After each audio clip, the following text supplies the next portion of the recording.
Guys welcome back to our channel Lalita Kumari and मैं उनकी भांजी। आज हम आए हैं अपने खेतों पर और जैसे कि आपको पता है खेतों पर सब चीज़ें लगी रहती है और ये है ढैसा। मुझे नहीं लगता ये थोड़ा सा फ़नी नाम है पर यही नाम है इसका। और ये ईख उगी भी है और जिन लोगों को नहीं पता है ईख को गन्ना कहते हैं। और ये गन्ना भी छोटा है थोड़ा लेवल में, पर अभी धीरे धीरे करके ये बहुत बड़ा हो जाएगा। और ये है क्या बोलते हैं, ये है नदी का पानी, नहर का पानी, जिसके लिए नालियाँ खुदाई है ताकि वो खेत पे जा सके पानी। और आगे आपको दिखाती हूँ मैं हमारा खेत। ये है हमारा खेत और इसमें आज मैं, मेरी मौसी आई हैं और नाना आए हैं। हम अपने जो पालतू जानवर है जैसे कि गाय भैंस, उनके लिए हम चारा लेने आए हैं। और गांव की भाषा में कहे तो घास, तो वही काट रहे हैं वो खेत के बीच में। तो मैं आपको अभी उनसे मिलवाती हूँ। इसमें अब आपको मिलवाती हूँ अपने नाना से, जो कि खेत में अंदर काम कर रहे हैं। तो मुझे अंदर जाना पड़ा है। ये रहे हमारे नाना। नाना हाय बोलो। हाय, हेलो, हाय। और अब हम अपनी मौसी से मिलने जा रहे हैं। जब हम खेत के बीच में घुस ही गए हैं तो अपनी मौसी से भी क्यों ना मिला जाए। हम लोग अभी बीच में बचाते। ये रही हमारी मौसी, वो घास काट रही है अपने जानवरों के लिए जो उन्होंने पाल रखे हैं। तो अभी हम घास काट रहे हैं, तो मैं खेत के बीचों बीच खड़ी हूँ। ये देखिए मौसम बहुत ही अच्छा रहा है, हवा चल रही है। अच्छी बात है, हवा चल रही है, धूप निकली है तो पसीना भी कम आ रहा है, पर गर्मी बहुत है फिर भी। तो अभी हम खेत से बाहर चलते हैं। तो गाइज अभी हम आ चुके हैं खेत से बाहर और मैं भी जो नाली आपको दिख रही है जिससे खेतों में पानी जाता है, उनका एक मेन सोर्स दिखाती हूँ, जो कि है ये नहर। हाँ यही नहर है। हाँ माना कि ये थोड़ी सी छोटी है बट ये बहुत गहरी है। मैं सोच रही हूँ इसे नीचे उतर के दिखाऊँ, बट नीचे जाने में मुझे थोड़ा सा डर लग रहा है क्योंकि ये नहर है बहुत गहरी और फ़ोन बहुत रिस्की, अभी मैं फिसल जाती। चलो मैं आपको दिखाती हूँ पीछे से कैसा लगता है नहर। और ये देखिए ये नहर इतनी आगे से लंबी है और ये देखिए ये पानी कितना गहरा है। इस पानी में तुम्हें पत्थर भी नहीं दिख रहे होंगे और बारिश की वजह से ये पानी थोड़ा सा गंदा हो गया है, वरना मैं आपको मछलियाँ भी दिखाती। इस पानी में बहुत सारी मछलियाँ हैं, इस नहर के पानी में।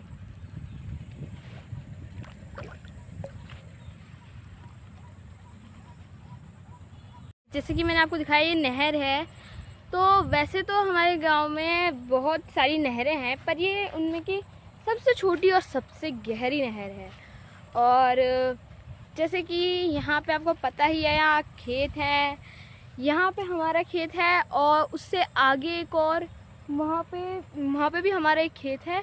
वहाँ पे लोग काम कर रहे हैं और जो लोग काम कर रहे हैं उससे आगे एक आम का पेड़ है।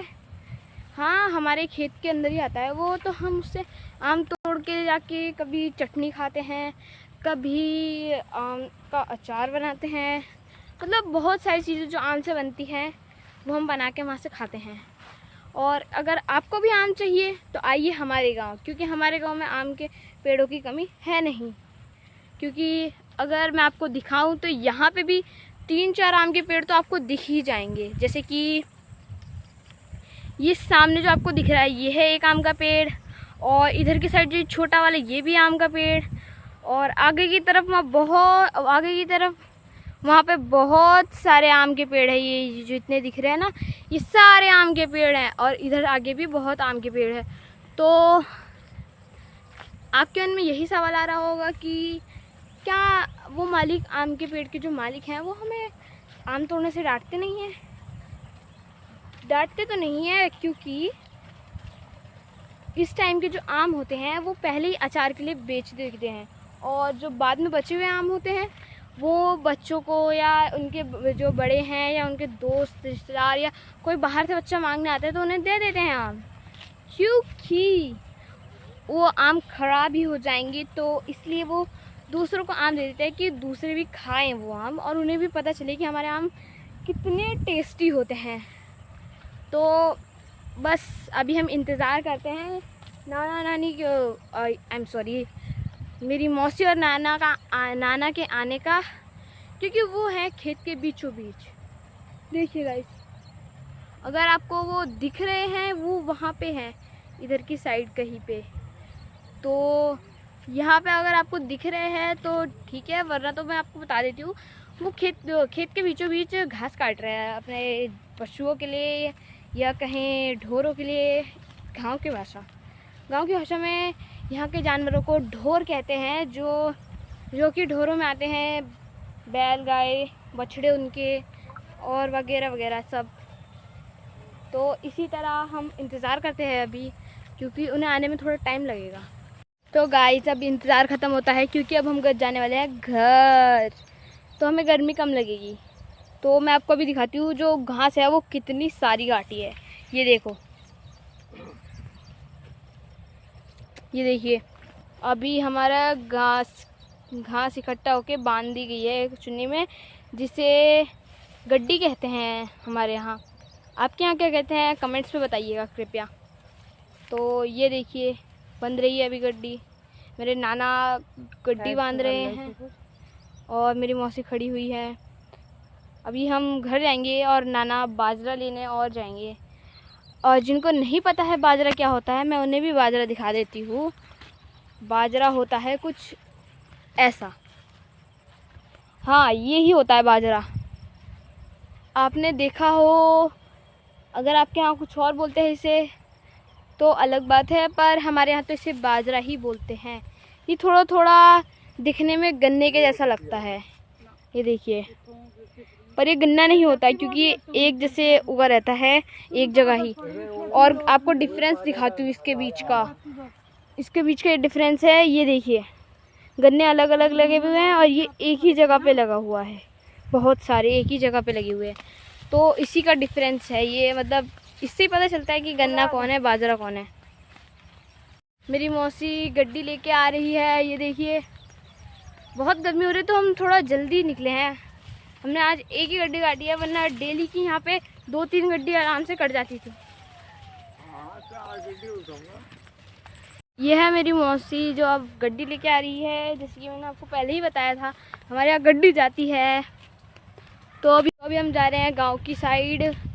और ये मेरे को ऐसा क्यों लग रहा है, मेरा कैमरा थोड़ा सा टेढ़ा हो गया, अभी सही करती हूँ। हाँ अब सही है। तो अभी हम रास्ते में हैं और आपको जैसे कि बताया, मैंने आपको नहर दिखाई थी, अब आपको दिखाती हूँ कितनी लंबी है।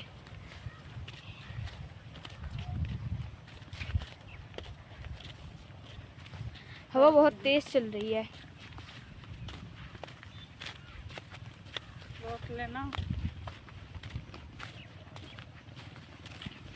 यह हमारे यहाँ का रास्ता सीधा सीधा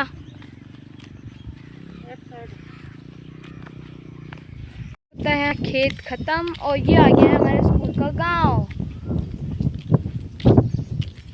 और बहुत तेज हवा चल रही है और साथ में अभी धूप भी निकल गई है। ये हमारे पुराने स्कूल का गेट। तो गाइस अभी हम आ चुके हैं अपने घेर में हैं, जहाँ पे वो जानवर रखे जाते हैं। और ये हमारी मौसी जो गड्डी लेके आ गई हैं। ये हमारा लालू, हेलो लालू। हमारा लालू बहुत ही क्यूट है। और ये हमारी एक भैंस है और उसके पास ही एक गाय है, और ये उनका तबेला। हम चल दिए हैं अपने घर, क्योंकि अब जाएंगे, हम नहाएंगे, खाना खाएंगे। तो आज के लिए बस यहीं तक, आज के लोग यहीं समाप्त करते हैं। Bye bye.